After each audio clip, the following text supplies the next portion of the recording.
क्या आप इस मकड़ी के जाली को देख रहे हैं?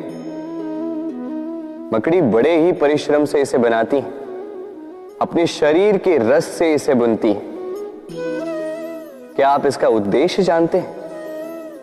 आखिर मकड़ी इन जालों में नन्ही कीटों को फंसाकर उन्हें अपना भोजन बना लेती है। और क्या आप ये बात जानते हैं कि एक दिन मकड़ी इन्हीं जालों में फंसकर मृत्यु को प्राप्त हो जाती है? बताइए क्या करते हैं आप इन जालों के साथ? दिखते ही हटा देते हैं इनका अस्तित्व, है ना? दूसरी ओर चिड़िया का घोंसला। चिड़िया भी बड़े परिश्रम से इसे बनाती है, किंतु यदि चिड़िया इसे छोड़कर चली भी जाए, उसके पश्चात भी लोग इसका विनाश नहीं करते। कारण क्या? कारण यह है कि इसका निर्माण जीवन के संचयन के लिए किया गया था, आखेट के लिए नहीं। स्मरण रखिएगा, जीवन में आपका परिश्रम कितना भी अधिक हो, यदि आपका लक्ष्य शुभ ना हो तो आपको भी विनाश पाना ही होगा। तो सृजन करते रहिए और मगन होकर कहिए राधे राधे।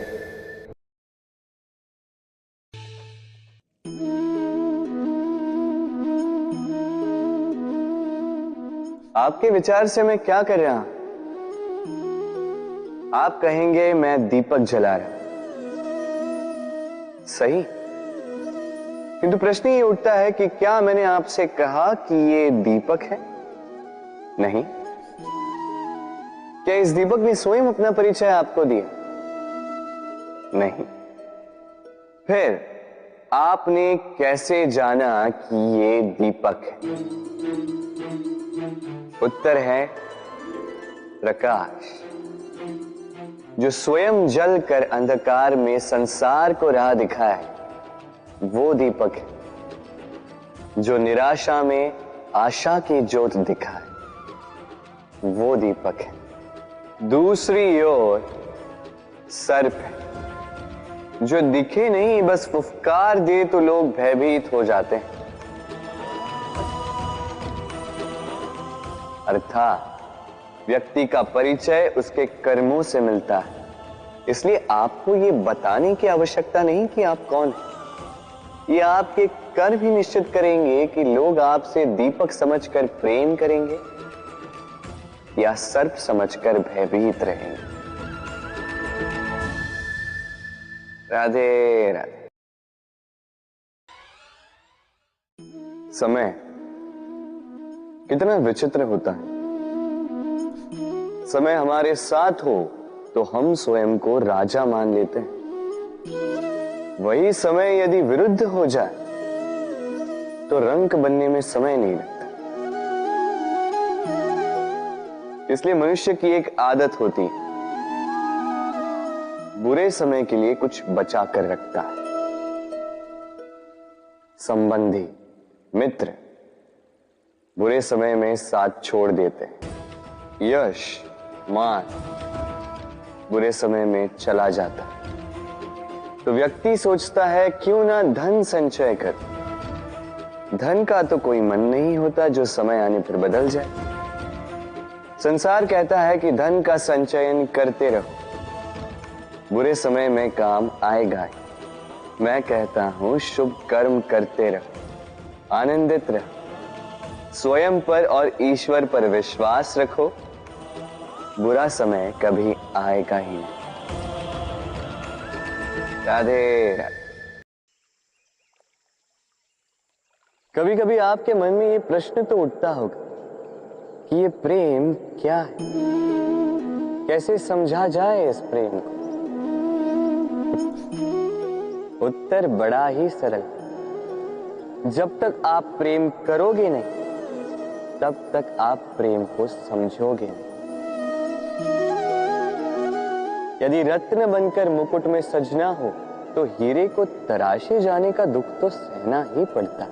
प्रेम का उचित अर्थ समझना तो मोह को त्याग के समर्पण करना ही होगा।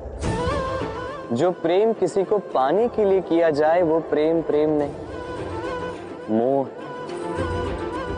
इसलिए समर्पण कीजिए अपना, अपने अहंकार का, अपने अस्तित्व का, मोह का, और देखिए आपका प्रेम स्वयं आपके साथ होगा। राधे राधे। प्रकृति ने मनुष्य को एक विशेष शक्ति दी, अन्य जीवों से अधिक शक्ति दी, स्मरण शक्ति। यही शक्ति मनुष्य को अन्य जीवों से भिन्न बनाती,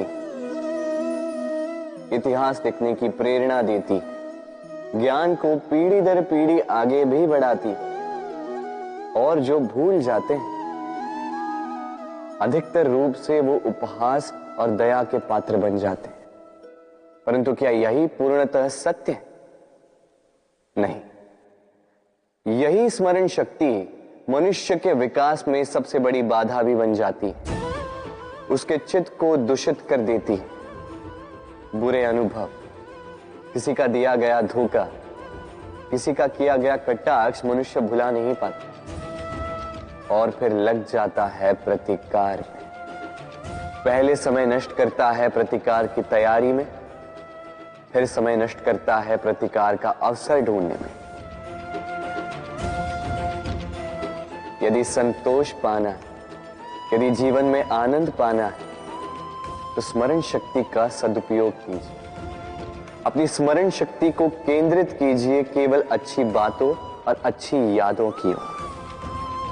जीवन में प्रसन्नता आए। राधे राधे। आज कृष्ण रथी के स्थान पर बैठा है, जबकि उसे तो सारथी के स्थान पर बैठना चाहिए। यही सोच रहे हैं। कई बार जो हमें दिखता है आवश्यक नहीं कि वही सत्य। जैसे सूर्य को हम देख पाते हैं क्योंकि वो दिखता है, और सत्य ये भी है कि सूर्य दिखता है क्योंकि हम उसे देखते हैं। अब अपनी आंखें बंद कर लीजिए। अब दिन है या रात, ना कोई अंतर पड़ता है। इसी प्रकार धर्म स्थापना के इस कार्य में, धर्म के इस पथ पर मैं सारथी नहीं, मैं रथी हूं। और मैं खोज रहा हूं उस सारथी को जो धर्म, कर्म और भक्ति से भरा हो। धर्म जो व्यक्ति को उचित मार्ग पर ले जाता है, कर्म जो व्यक्ति को परिश्रम करवाता है, और भक्ति जो उसे उस मार्ग से विचलित नहीं होने देती। आज तक मैं सबका सखा था, सबको उचित मार्ग पर ले जाता था। अब मैं खोज रहा हूं उस व्यक्ति को जो मेरा सखा बनेगा और बनेगा धर्म स्थापना के इस कार्य में मेरा सहयोगी।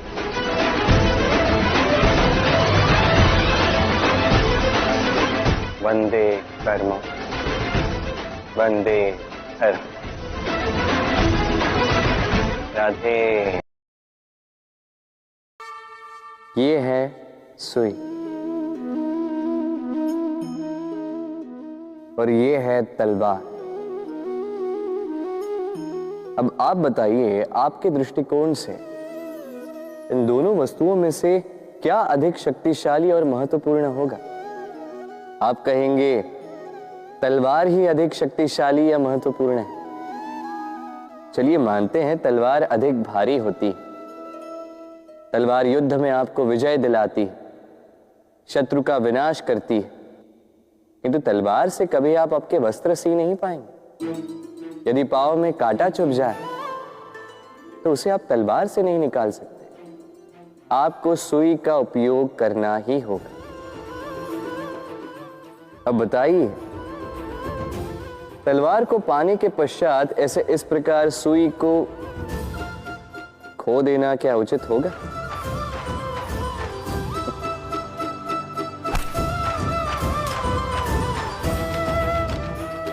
इसी प्रकार जीवन में संपन्न मित्र पाने के पश्चात आपके उन मित्रों को ना खोइए जो कम संपन्न हो, दरिद्र हो, क्योंकि वो आपके साथ तब थे जब आप कुछ भी नहीं थे और आवश्यकता पड़ने पर वही आपके काम आने वाले हैं, संपन्न मित्र नहीं। तो जिससे प्रीत की है उससे मीत निभाई, चित आनंद से जागे। राधे राधे। प्रकृति ने हर जीव में एक भाव भरा है ताकि वो निश्चल ना रहे, कुछ न कुछ कर्म करता रहे, और वो भाव है भूख। संसार में हर जीव, हर पशु पक्षी प्राणी परिश्रम करता रहता है अपनी इस भूख को मिटाने के लिए। परंतु क्या अन्य जीवों की भांति मनुष्य की भूख भी पेट तक ही सीमित रहती? तन की भूख मिटाते मिटाते कब ये भूख मन और माया की तृष्णा में बदल जाती है पता ही नहीं चलता। और अधिकतर ये तृष्णा धन संग्रहित करने तक ही रह जाती। अपना जीवन जीना छोड़कर किसके लिए ये धन संग्रहित कर रहे हैं? आने वाली पीढ़ी के लिए। बड़ी विचित्र बात। अपना जीवन जीना छोड़कर धन संग्रहित करते करते अपने जीवन का सुख भी मिटा रहे हैं और आने वाली पीढ़ी को कर्म करने से भी बाधित करते। पूत कपूत तो क्यों धन संचय, पूत सपूत तो क्यों धन संचय। अपनी संतान को संस्कार दीजिए, धन नहीं। यदि संतान संस्कारी हो तो अपना स्वयं का एक संसार बना ली। यदि असंस्कारी हो तो आपका बना बनाया संसार यूं ही नष्ट कर दे। इसलिए जीवन में यदि कुछ संचय करना है तो ज्ञान संचय कीजिए, प्रेम संचय कीजिए और मेरे साथ प्रेम से कहिए राधे राधे। इस हीरे को देख रहे हैं आप? लाखों करोड़ों वर्षों तक धरती के गर्भ में रहने के पश्चात ये इतना कठोर बनता है, किंतु जब खान से निकाला जाता है कोयले की ही भांति होता है, श्वेत, कठोर, निस्तेज। किंतु जब इसे तराशा जाता है तब इसे तेज प्राप्त होता है और तब ये अपना मूल्य बढ़ाता है। संसार में मनुष्य के साथ भी यही होता है। मनुष्य की बुद्धि, मेधा, अनुभव उन वर्षों के कारण नहीं बढ़ती जो वर्ष हमने हमारे जीवन में व्यतीत किए, बल्कि उन क्षणों से निखरती जब हमने कठिनाइयों का सामना किया, चुनौतियों का सामना किया, संकटों का सामना किया, छल और पीड़ा से। इसलिए यदि आपके जीवन में आपके सामने संकट आए, चुनौतियां आए, पीड़ा आए, तो उसे भयभीत मत होइएगा, उसका स्वागत कीजिए, क्योंकि यही परिस्थितियां आपको वो अनुभव देगी जो आपको प्रबुद्ध करे। राधे राधे। इस संसार में सबसे बड़ा पाप क्या है? कोई कहेगा असत्य, कोई कहेगा छल, तो कोई कहेगा लालच। नहीं, संसार में सबसे बड़ा पाप है नारी का असम्मान, नारी का मान भंग करना। क्योंकि ये अपराध केवल नारी के शरीर को ही नहीं, उसके मन और उसके आत्मा पर भी प्रहार करती है। फिर प्रश्न ये उठते हैं कि जिसने भी ये अपराध किया है उसे दंड क्या दिया जाए? फिर कोई कहता है शारीरिक पीड़ा, कोई कहता है मृत्यु दंड। किंतु इस अपराध का दंड निश्चित करने से पूर्व क्या ये जानना महत्वपूर्ण नहीं है कि अपराधी है कौन? अब आप कहेंगे कि सरल सी बात है, वही पुरुष जिसने स्त्री का मान भंग किया। किंतु क्या ये पूर्णतः सत्य है?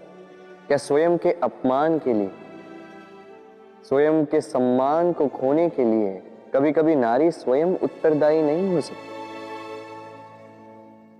सोच के देखिए, सम्मान खोने से बचने के लिए पहले सम्मान की सीमा पर दृष्टि रखना आवश्यक है। रावण सीता का हरण इसलिए कर पाया क्योंकि सीता ने भोलेपन के कारण रावण का उस सीमा को लांघना सरल कर दी।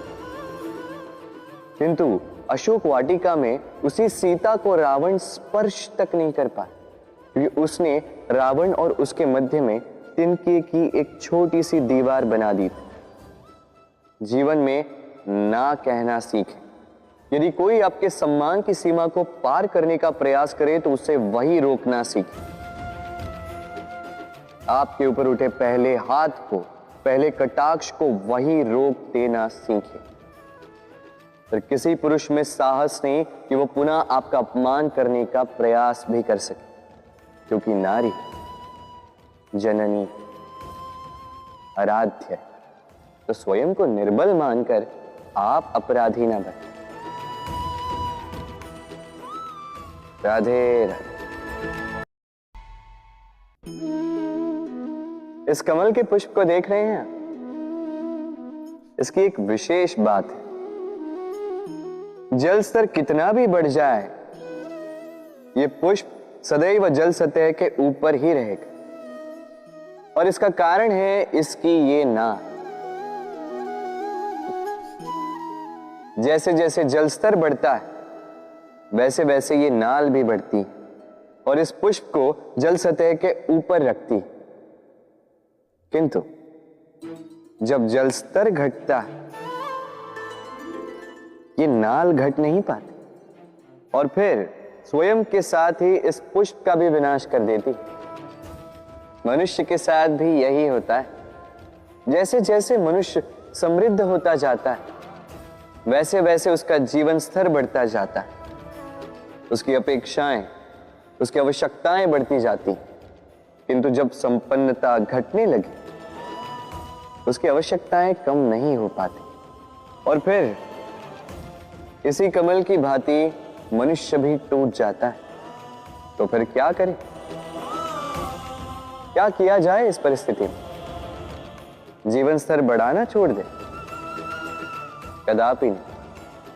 किंतु जीवन स्तर बढ़ाने के साथ साथ ही अपनी आत्मशक्ति को सुदृढ़ करें।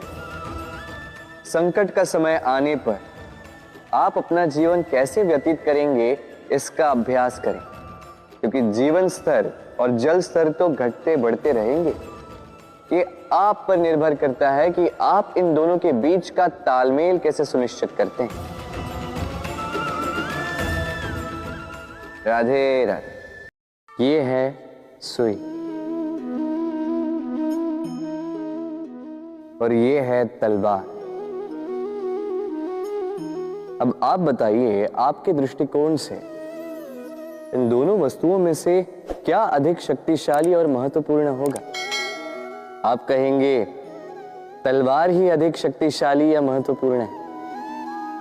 चलिए मानते हैं तलवार अधिक भारी होती, तलवार युद्ध में आपको विजय दिलाती, शत्रु का विनाश करती है, किंतु तलवार से कभी आप आपके वस्त्र सी नहीं पाएंगे। यदि पांव में कांटा चुभ जाए तो उसे आप तलवार से नहीं निकाल सकते, आपको सुई का उपयोग करना ही होगा। अब बताइए, तलवार को पाने के पश्चात ऐसे इस प्रकार सुई को खो देना क्या उचित होगा?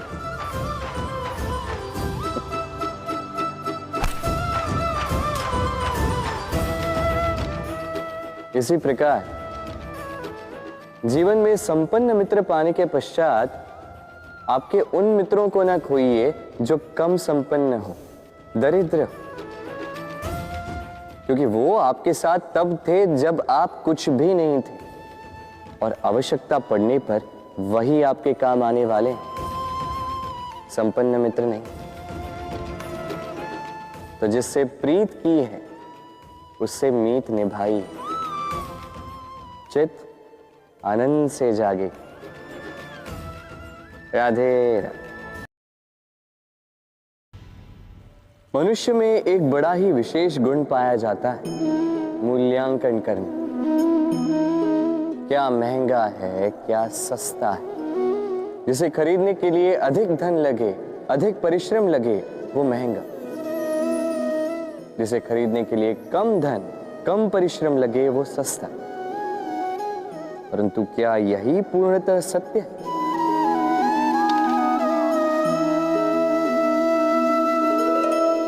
अब आपके सामने एक पात्र है जिसमें जल भरा है और एक सोने का सिक्का। बताइए, इन दो वस्तुओं में अधिक महंगा क्या है? आप कहेंगे सीधी सी बात है, सोने का सिक्का ही अधिक महंगा होगा। इस सोने के सिक्के से आप ऐसे कई सारे जल के पात्र खरीद सकते हैं। चलिए, उचित। अब सोचिए, यदि आप किसी मरुस्थल के बीचों बीच फंसे, प्यास से तड़प रहे, तब क्या महंगा होगा? तब तो आप इस एक घूंट जल के लिए अपनी जीवन भर की कमाई पाई पाई यूं ही गंवाने के लिए सज्ज हो जाएंगे। स्मरण रखिएगा, जीवन में महंगी या सस्ती वस्तु नहीं, परिस्थिति होती। और आवश्यकता पड़ने पर जो काम आ, उससे अमूल्य इस संसार में और कुछ भी नहीं। राधे राधे। नदी का जल मीठा होता है, सागर का जल खारा होता है, और किसी नाले का जल दुर्गंध से भरा। क्यों? नदी का जल मीठा होता है क्योंकि वो सबको जल देती है। सागर जल लेता है, इसीलिए खारा होता है। और नाला, उसका बहना रुक जाता है और इसी कारण से वो दुर्गंध पूर्ण हो जाता है, किसी काम का नहीं रहता। हमारे जीवन में भी कुछ ऐसा ही होता है। यदि नदी की भांति जीवन में कुछ देना सीखो तो जीवन में मिठास बनी रहेगी। यदि सागर की भांति बांटने के स्थान पर केवल संचय करते रहो तो मन में खटास बढ़ती रहेगी। और यदि नाले की भांति बहना छोड़ दो, कर्म करना छोड़ दो, तो किसी काम के नहीं रहोगे। इसलिए बिना किसी विराम के कर्म करते रहो और जो कुछ भी आपके पास है उसे बांटना सीखो। मन प्रसन्न होकर बोलेगा, राधे राधे। दाऊ मुझसे सदैव पूछते हैं कि कान्हा, ये मुस्कुराहट ये सदैव तुम्हारे मुख पर क्यों रहती है? कैसे रह पाते? सामने शत्रु को देखते हो फिर भी धीरज नहीं खोते। कोई तुम्हारी निंदा करता है तो उनसे बैर नहीं रखते। कोई तुम्हारे विषय में बुरा सोचता भी है तो उससे कभी घृणा नहीं करते। कैसे और क्यों करते हो? आपके मन में भी यह प्रश्न आता हो। इसका उत्तर बड़ा ही सरल। कभी देखिए गाय के बछड़े को, कैसे वो अपनी माता का दूध पीता है, सुखी रहता है क्योंकि उसे ज्ञात है कि उसकी माता ये दूध रूपी अमृत उसे पिलाती रहेगी। उसे ज्ञात है कि ये समय केवल उसके लिए है कि वो अपनी माता का ये दूध रूपी प्रसाद ग्रहण करता है, और इसलिए वो सुखी रहता है। इसी प्रकार ये जीवन प्रेम हेतु है। इतना छोटा सा जीवन प्रेम करने के लिए कम पड़ जाता है, घृणा करके समय व्यर्थ क्यों करें? मैं यही करता हूं, आप भी यही कीजिए। प्रेम करिए, प्रेम सब में बांटिए और इसी प्रेम के साथ कहिए, राधे राधे। हम में से कोई भी पांचाल के राजमहल जाने वाला नहीं है। पर मुझे ऐसा क्यों लगता है कि तुम वहां अवश्य। कभी सोचा है, जब माता संतान को जन्म देती है तो क्या होता? 9 माह का गर्भ, प्रसव की तीव्र पीड़ा। कहते हैं ये पीड़ा इतनी भयंकर होती है कि मानो जैसे संतान के जन्म के साथ माता को भी एक नया जन्म मिल जाता है और इस जन्म के साथ अंत होता है माता की पीड़ा। किंतु यदि आप दृष्टिकोण बदलकर देखें तो आप ये समझेंगे कि पीड़ा का ये अंत एक अपार आनंद का प्रारंभ है। आरंभ संतान का और संतान माता पिता के लिए सुख का प्रारंभ है। जीवन के साथ भी यही होता है। हम कभी कभी किसी संबंध या किसी स्थिति के पीड़ादायक अंत के कारण इतने विचलित हो जाते हैं कि उस आनंदमयी प्रारंभ को देख ही नहीं पाते। स्मरण रखिएगा, पीड़ा आनंद के प्रारंभ का लक्षण। राधे राधे।